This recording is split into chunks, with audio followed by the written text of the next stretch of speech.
আওয়ামী লীগকে বাদ দিয়ে বাংলাদেশে কোনো বিশ্বাসযোগ্য, গ্রহণযোগ্য নির্বাচন, নিরপেক্ষ নির্বাচন হতে পারে না এবং তারা নিজেরাও আদৌ নির্বাচন দেবে এ ব্যাপারে আমরা যথেষ্ট সন্দিহান।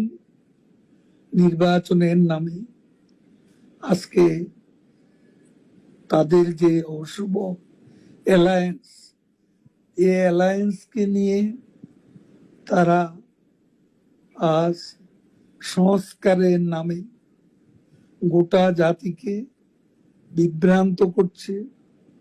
আজকে বিচারের নামে ক্যাঙ্গারু কোর্ট বসিয়ে প্রহসন করছে।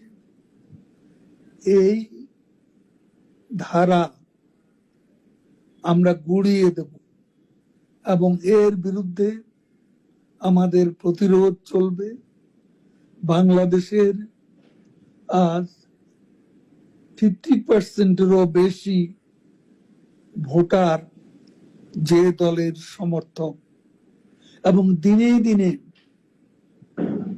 শেখ হাসিনার পক্ষে জনমত বাড়ছে, সেই দলকে বাদ দিয়ে এদেশে ইনক্লুসিভ বা অংশগ্রহণমূলক নির্বাচন হতে পারে না, আমরাও হতে